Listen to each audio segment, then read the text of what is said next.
Hi, my name is Pat, and this is my channel, Book Chat with Pat, and I'm glad that you're here. This is going to be the Book Murderer tag. This is a fun, short tag from the awesome Noah at Bookworm 1060. Noah created this tag after his live stream with Elaine at Cobalt Dragon and Ven at Ven's Corner.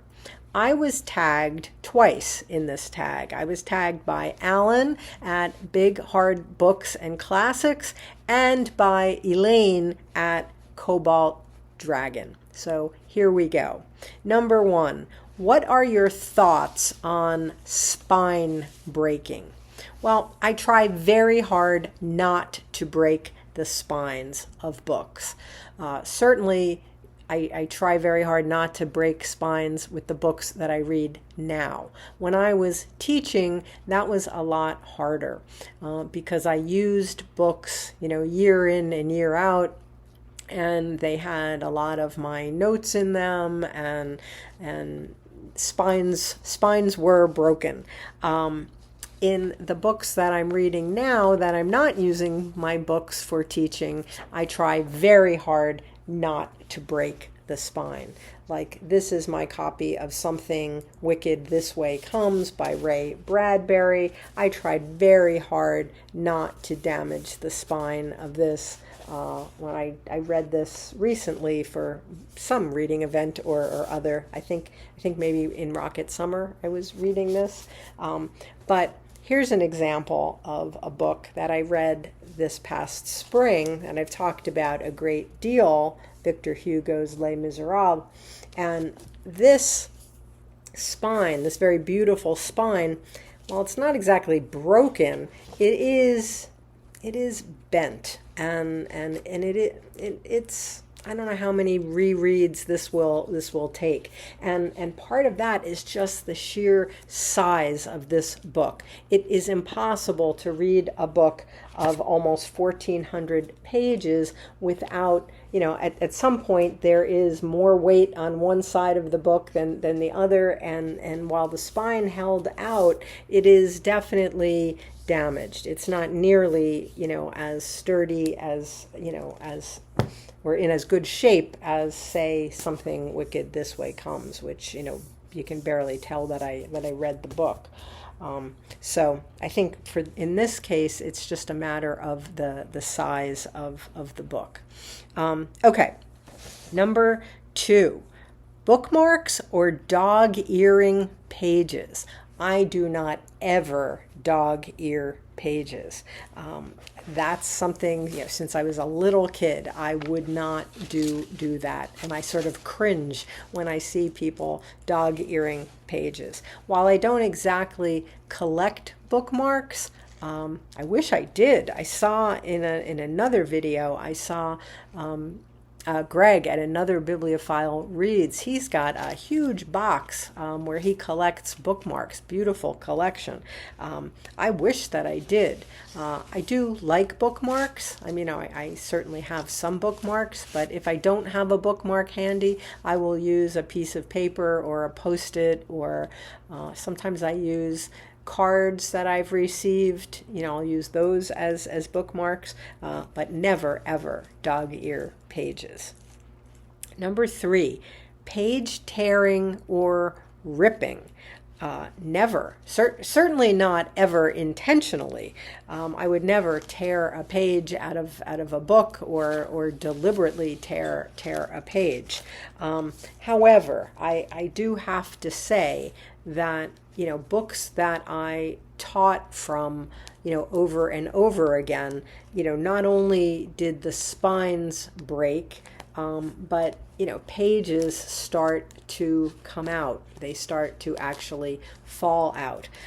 My copy of Hamlet that I've shown on many other occasions, this has seen better days, and it's in pieces, and I've taped it back together many times. But some of these pages, actually come out, and I've taped them back in again. Now you might say, why not get another copy of Hamlet?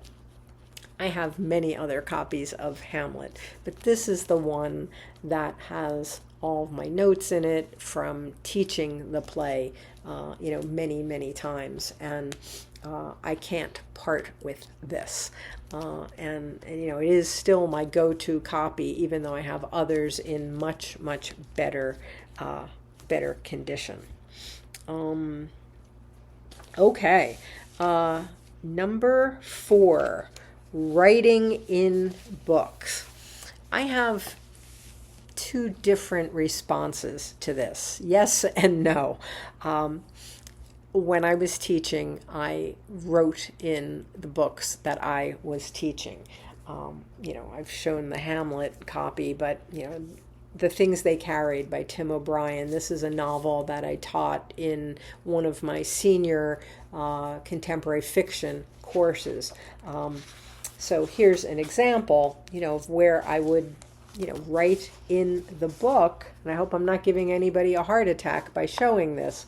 But, the things I would write would be things that I would want to make sure we talked about as we were discussing the that section of the novel. So this has, many of my teaching notes in it, and just things that, I wanted to make sure we were able to discuss, to emphasize, things I wanted to make sure the kids, they might be passages that I wanted us to analyze in class, or, just things I wanted to call to their attention.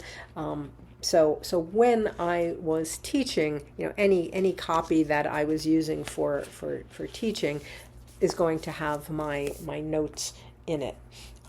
Here's my copy of Their Eyes Were Watching God by Zora Neale Hurston, again, taped back together. This is my teaching copy. But you see that I have my, I have my notes in it, and I have, images that I want us to look at, and that's through the entire novel. Different notes and different colors, sometimes green, sometimes purple, sometimes red, but that would be a copy that I was teaching from. I have nice, clean, pristine copies as well that are not written in at all. I have a bunch of different examples, but you get the idea. When I am reading a book now that I'm not teaching from it, if I am reading a book for a book discussion, whether that be online or my real in-person book group, I sometimes will write in the book things that I want to note, things that I'm going to want to talk about, or things that I think we should look at, and in that case, I write now, I annotate, but I do so in pencil, so that I can I can erase that. It's very, very light, it's very faint, only I can see it. This is Oryx and Crake, Margaret Atwood, which we're reading in the I'm with the Band book club. So these are, this book is in perfect condition, spine is not broken, pages are not dog-eared, nothing is torn, and there are some, not nearly the kind of annotations that I would have had if I were teaching, but, things that I want to comment on in our discussion, they're noted, but they're noted in pencil, and I can make them disappear easily. Okay. And then there are books that I read that I don't feel compelled to write in at all. If I'm not having a discussion about it, chances are I won't feel compelled to write in it.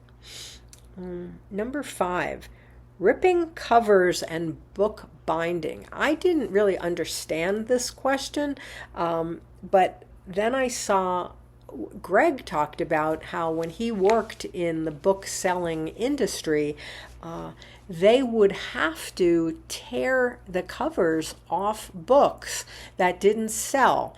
And they would not be returned, they would just return the covers to the publisher, the torn off cover. And I never really understood that. Sometimes you could buy a book and it would say, don't buy this if the cover has been torn. And I never really knew what that meant, but Greg explained that in his video. I'm not sure if that's what Noah meant. I don't think that's what Noah was referring to. But Greg's explanation made a lot of sense to me, and I can't imagine tearing a book cover off or tearing it for any reason. But I think Noah might have been talking about something else in his video. I don't know if he was talking about people making their own cover designs, but that's not, whatever this means, it's obviously not something that I do. And that's it. That's the tag. The last question the last prompt is to tag some people. So this is going around right now. If this is a tag that interests you, if this is something you'd like to talk about, please consider yourself tagged. It's a fun little tag. And in addition, I'm going to just name some people. Stuart Griffin, Kevin Toll Reads, Genre Books, Beyond Books, The Mild Rumpus, Rayner Reads Stuff, David Novak Reads Poetry, Ellen Made Book Club, Time Travel Reads, Kelly Loves Books and Movies, Marilyn Maya Mendoza, Christopher Even Star, Already Overbooked, and Micah Cummins. And anybody else, if you're watching this and you'd like to give this a go, please consider yourself tagged by me. As always, I thank you for watching. I hope that you're doing well. I'll speak with you again soon. Take care.